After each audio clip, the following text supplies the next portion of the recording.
Good morning, everyone. Welcome to the third day of press conferences at the EGU2014 General Assembly. And this morning, our first briefing is on shedding light on lightning in the lab and extrasolar objects. And we have one speaker each addressing these two topics.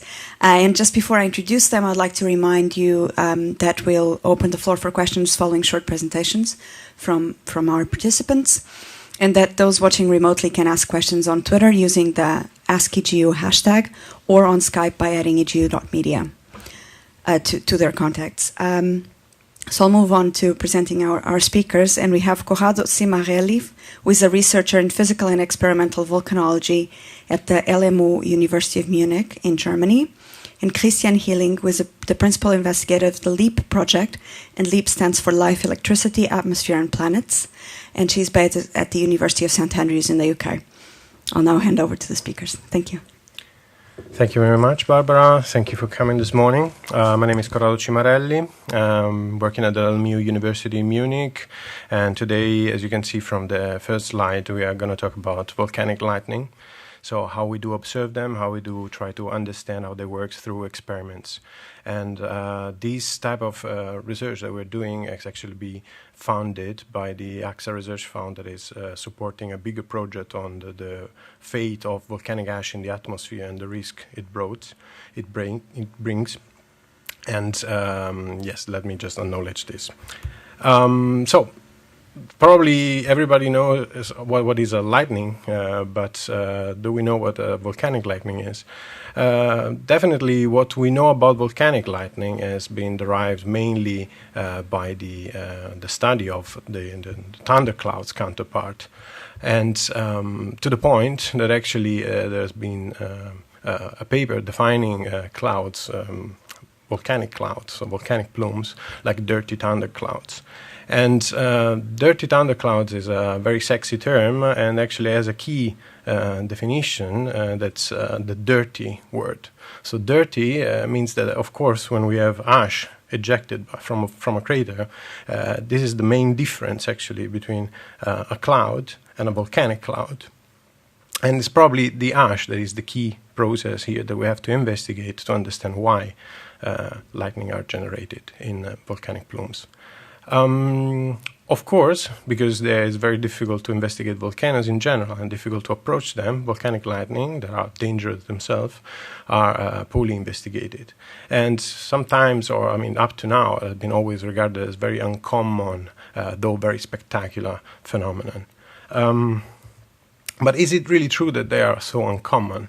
In the last 4 years, basically all the bigger eruptions that have been documented have actually been documenting the presence of lightning. And I'm talking about the Eyjafjallajökull eruption in Iceland, 2010, or the Pujewe eruption in 2011 in South America. But there are volcanoes, for example, like Sakura Shima, that produce in Japan, that produce volcanic lightning every day because they erupt very frequently and they produce electrical discharges every day. So probably this is not such an uncommon phenomenon, and probably what actually we are looking at is something that is an intrinsic property of the volcanic plumes. So why do we want to study volcanic lightning? Well, it's thought that actually volcanic lightning actually sparked life on our early planet.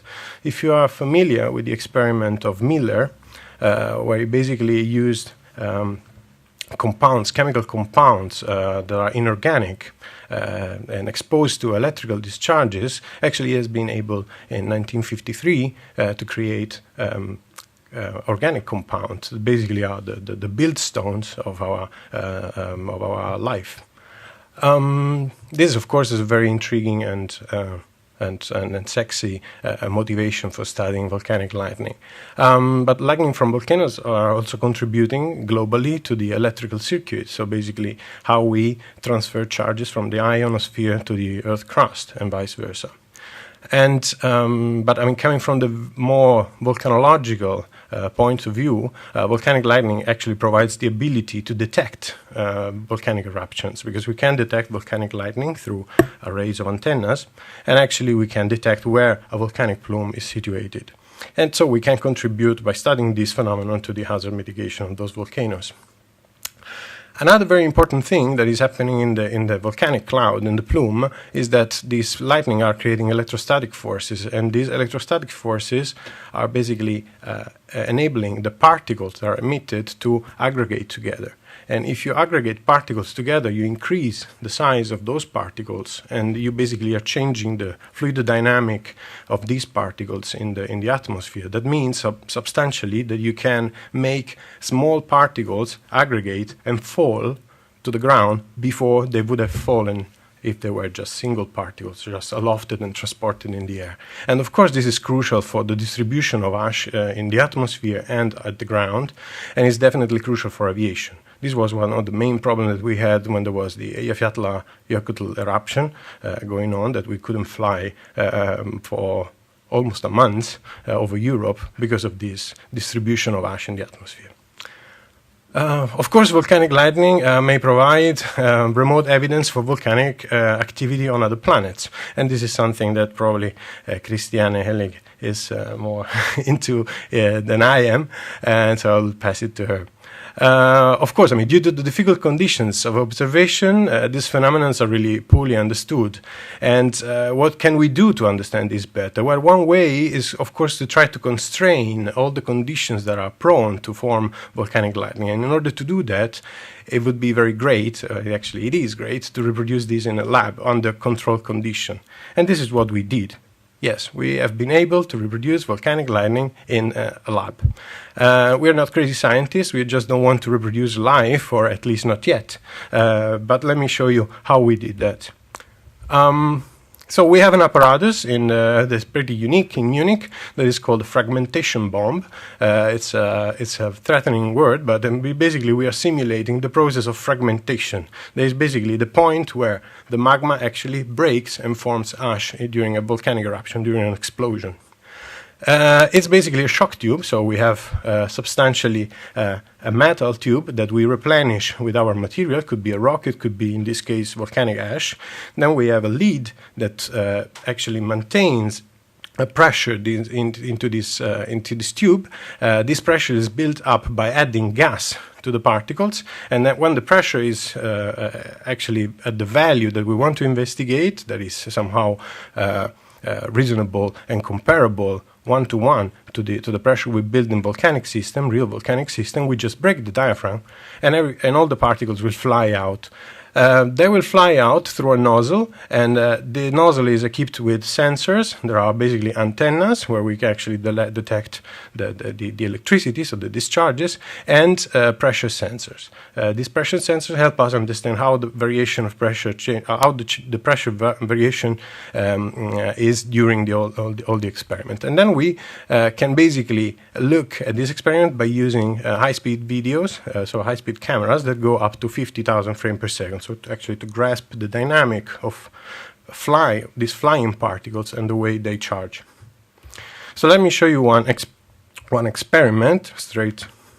And this is an experiment that's been done with some real ash from Popocatépetl, 11 megapascal of pressure, so 110 bars. You can see here there's the gas escaping from the autoclave, and then in a few seconds you'll see the particles arriving.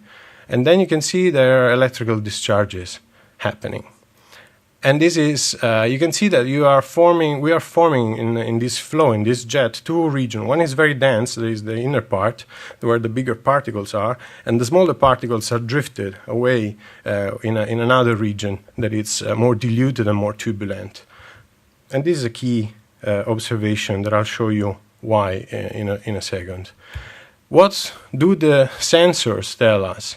Well, you can see that basically you have a graph of time against the electrical discharges on the top, so the volts, and the pressure in the lower graph, at the pressure at the nozzle.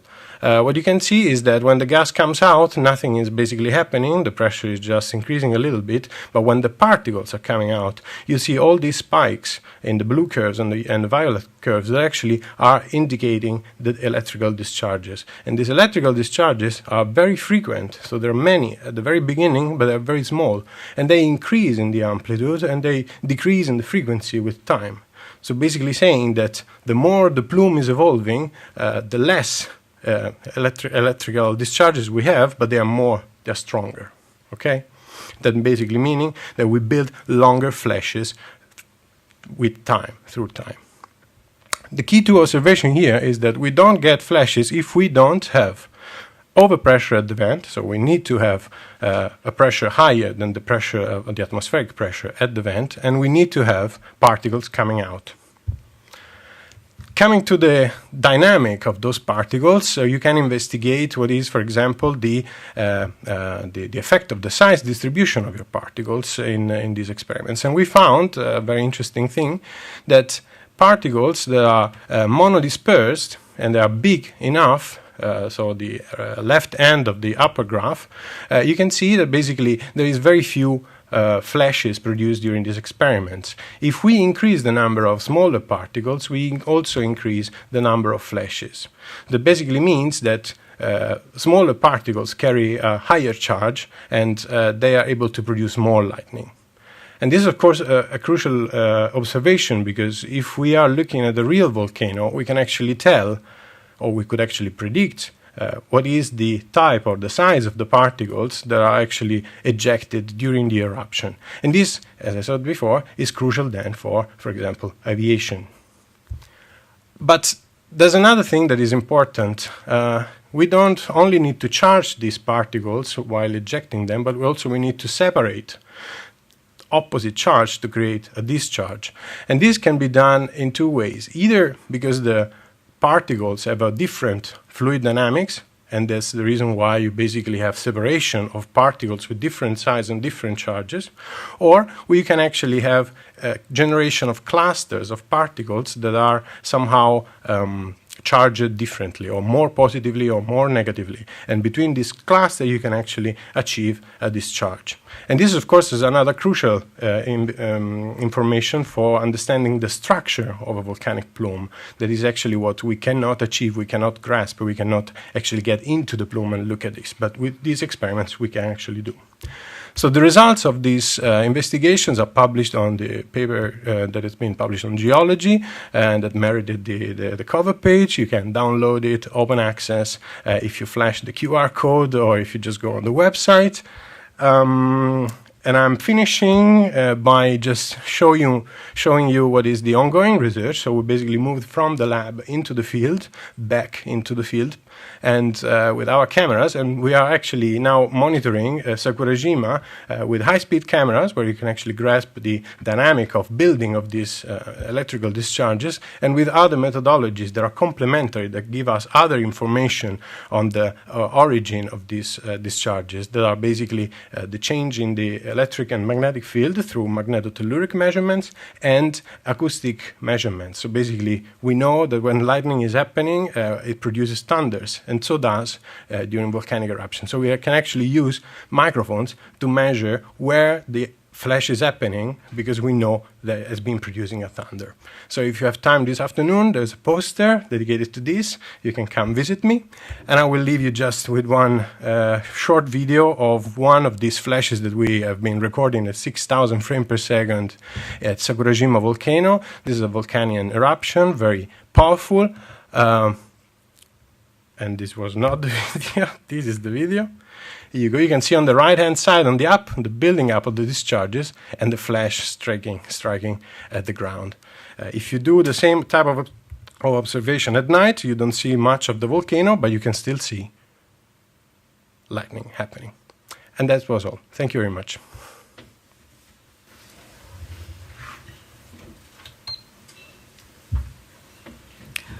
Okay. It's my turn now. My name is Christiane Helling. I'm the PI of the LEAP team in St. Andrews, and this research on extrasolar planets is funded by the European Research Council. And if you want to learn more about the details of our research, here's our webpage. We have a LEAP for the World blog, and also we have a Facebook entry. I will take the time to introduce you a little bit into our research area before I focus on the large-scale properties of lightning in extrasolar planets, because I think it may be a little bit, or it is different to what my colleague just talked about, so it may be appropriate to introduce the topic a little bit more fundamentally. So we are working in astrophysics, and since 1995 we know about 3,000 extrasolar planets, and we have confirmed about 1,000 of them. And here is just one plot which visualizes this. This is some sort of temperature, and here we have some sort of, no, we have the planetary radius indicating the size. And in order to guide your eye, this is Jupiter, and this is Earth and Venus. And you see we have some sort of Earth-like, Venus-like planets, but we also have planets which are much, much larger than what we know from the solar system. So this tells us there is a huge diversity of planets, but this also means our research in extrasolar planets has to be considerably more fundamental, and we have to think a little bit more about what physics is going on. The base of these harvests are space missions like Kepler and like Kourou, but also these observations, these findings have to be followed up from the ground. And here's one of the super WASP telescopes which St. Andrews is involved, and we in St. Andrews we also use our local James Gregory telescope together with our students to do this sort of research. I would like to just introduce you to one of the results which we have been reaching in our research in my research group, because one of our expertise is to do the detailed modeling of cloud formation in extrasolar planets. And of course there is not much time to go really into the processes of cloud formation, so I invite you, if you are German speaking or have a glimpse of it, here is a public science book on clouds which I've published last year with the Primus publisher here in Germany. So this is a plot showing one of our results, which is the chemical composition of the cloud. So there are many, many details we want to know about clouds and extrasolar planets. But one of the exciting things is that we are really able to tell what materials are the particles made of that form clouds and extrasolar planets. So this is a temperature scale. You see I'm indicating here we are up, here it's cold, down here it's warm. This is a percentage of each of these materials we have been considering. I'm totally aware that this is a very busy plot for you, but let me just guide your eye.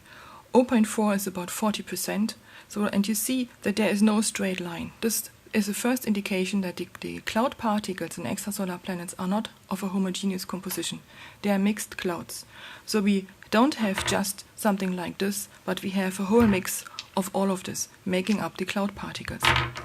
And if you look at this plot, you see that the upper part is kind of orangey curved, and this indicates that they are silicates, but with some impurities. And if the cloud particles start to fall through the atmosphere, they encounter different local conditions.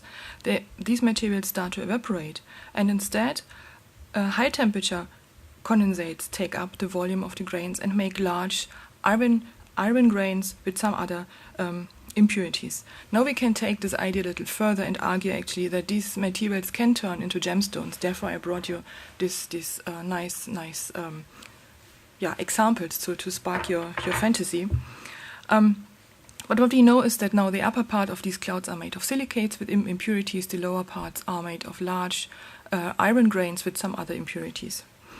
And again, if you are now in Vienna, you can go to the Museum of Natural History and look at all these minerals. And if you just think that these planets also have winds, this means basically that the different cloud layers of different compositions are mixed around. That if you have a bit of fantasy, then you see basically that the clouds in these extrasolar planets could actually be very colorful, or not if you are too deep into the iron regime. Now, let's go on. The next interesting question to ask is if these clouds could be ionized. And we have put a considerable amount of work into basically proving that these clouds could be ionized, and I'm just presenting you the results. So, and this is of course now the link to what we just have heard. We have ionized cloud particles. They have a large-scale geometrical separation, and if the electric potential is large enough, of course a discharge can happen. And now another exciting bit of our research comes into play, because on Earth, in plasma laboratories on Earth, discharge experiments are carried out. And the idea behind this is that every lightning strike is actually started out by a small-scale streamer. And the streamer is nothing else than an ionization front running through the gas. And the interesting bit is now that from these experiments, we know that there are so-called scaling laws. That means we can calculate streamer characteristica like these segmentation lengths or this minimum diameter just based on the knowledge of the local pressure. And this knowledge is very powerful because now we can go into our model atmospheres for exoplanetary atmospheres and know or use our knowledge from there. We know the local temperature, we know the local pressure, and we can go on and construct ionization propagation model, which then allows us to look at the large-scale properties of lightning in such non-terrestrial environments. And this is what we have been doing in collaboration with actually an undergraduate student. And one of the results I'm showing here, because in the end what we are interested in is to see how much of the volume of the atmosphere is affected by these discharge processes, because then we can ask how the local chemistry changes. Then we can ask if we can find some indicators which we can use from afar to detect these processes in extrasolar planets. So here I'm plotting the geometrical extension for, in this case, a giant gas planet and also a brown dwarf. If you're interested, ask me later on what a brown dwarf is. The basic difference is that the surface gravity in a brown dwarf is much higher than in a giant gas planet. And what the surprising result was actually that the geometrical extension of such a lightning strike is considerably smaller in an exoplanet than in a brown dwarf. And in order to give you a little bit of an idea what this means is, I have plotted here a comparison between the height of the Mount Everest. As we know, it's about 8,800 meters. And on the other hand side, it's bracketed by the Empire State Building's height. And a discharge is actually as large, in the exoplanetary atmosphere, is actually as large as the Empire State Building, to just give you an idea. Now, let me wrap up this little presentation, because I'm aware it's probably very off what you're used to. I have started out with telling you that clouds in extrasolar planets are not at all like what we expect on Earth. In contrary, they are made of gemstones, and these clouds are charged. Now, the exciting bit is now that we have realized that the material composition is very similar to what we know from volcanoes, and therefore the link to these nice experiments in the lab, actually. So we have all of us basically looking at silicate particles which get charged somewhere, somehow. And then the next question to ask is, of course, if lightning occurs in such extraordinary environments, and we know from the Miller-Urey experiment that lightning is in discussion for the ignition of the formation of life in the early atmosphere on Earth, then the next question to ask is, of course, could that also work for extrasolar planets? But I do not have an answer to that yet, because it's a huge research area. Many, many people are involved in it, but I assure you it's a very exciting time we are living in from the scientific perspective. This is the end of my presentation, and here I'm giving you again our web contacts, should you be interested to learn more about this. Thank you for your attention. Thank you very much.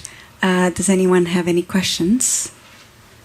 Either here in the room or for those watching remotely, if there's... So, Jonathan Amos from the BBC. Corrado, what is the mechanism that produces lightning in a volcano? Simply, I mean, why do we get volcano in a lightning? Lightning in a volcano. That'd be interesting. The opposite.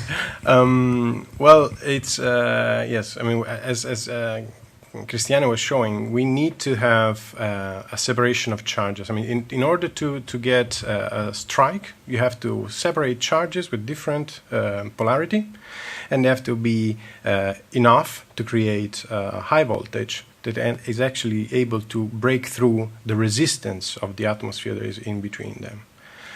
In the case of thunderclouds, you usually, the model says that you have to separate ice particles and droplets of water that carry different charges. And since the clouds, the cumulonimbus, for example, are like very tall, you can actually separate these and you can produce these charges. In volcanic lightning, what is extremely important is the charging of the ash. So ash can be charged, self-charged during eruption by two main mechanisms. One is rubbing, that is also known as triboelectricity, and the other one is breaking, so fractoelectricity. Both mechanisms can happen during a volcanic eruption because we disrupt the magma, so actually we break the magma, but also we eject the particles in a very turbulent way so they can rub together. And so these are the two mechanisms that we are looking for to understand better in volcanic eruptions. What is absolutely important is that you have to separate these charges. And in volcanic plumes is the turbulence that is actually able to separate charges. And is there something slightly special about your Japanese volcano where that process is more common? Well, there's one main reason is that volcano is erupting very frequently. So you have more opportunity to observe an eruption, first of all. Secondly, it's very similar, well, let's put it the other way around, is our experiments are somehow very similar to the dynamic of these eruptions. There are very different type of eruptions in different type of volcanoes. Those that are also known as Vulcanian eruption from Vulcano Island in Italy, that is the prototype of the eruption has been observed in 1886 from Mercalli first. And this is my Italian proud that comes out. These eruptions are very powerful, so are cannon-like explosions where you release a pressure very, very quickly.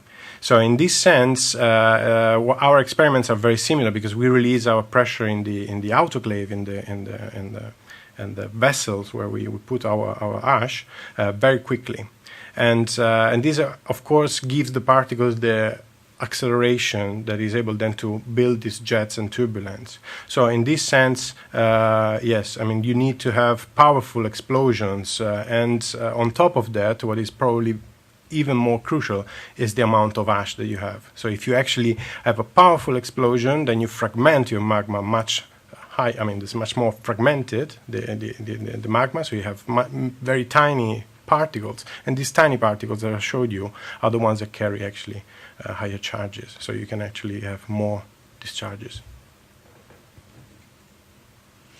Thank you very much. Are there any more questions? Hi, I've got another question for Corrado. It's Liz Gallagher from Environmental Research Web. Can you talk a bit more about how the lightning affects the ash distribution and how that affects planes? Absolutely.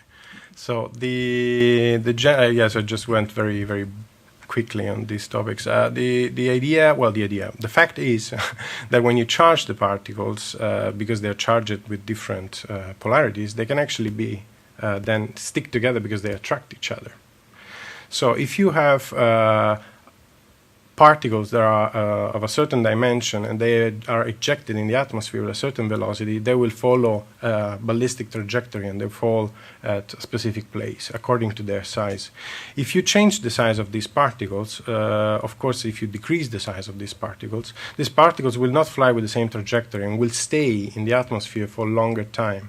And if this happens, then these particles can actually be transported by the wind aloft in the air. And this was what happening actually at the Eyjafjallajökull, when we were produce a lot of fine particles that were actually transported by the wind for a long time and long distances.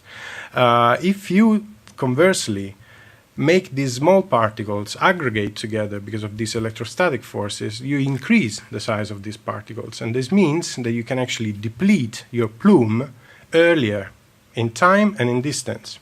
That means that you can actually precipitate from a volcanic ash cloud ash much closer to the volcano, and this ash will not stay aloft in the air for more time, for longer distance. And of course this is crucial for aviation, you can understand it. So could you actually deliberately somehow eventually generate lightning to calm the volcano down? Well, this is I've been asked by a student in the US if we can actually grab this energy and produce weapons. I was scared about that, but no. I mean, we actually need a nice device to produce such electrical discharge, and of course, you need to have. I mean, probably I missed the scale of this experience. The experience we are doing, the discharge is actually like 5 or 6 centimeters long. Volcanic lightning are some hundreds of meters to kilometers long, and in order to produce this magnitude, you would need a big condensator, I guess. So you need very high voltages. And of course, I mean, if you try to do this in a volcano, every piece of kit you want to put around the volcano will be destroyed very easily after several eruptions. So, thank you. Are there any other questions? If not, we'll finish here. I look forward to seeing the future research, the results from future research on this. Hopefully not weapons, but everything else.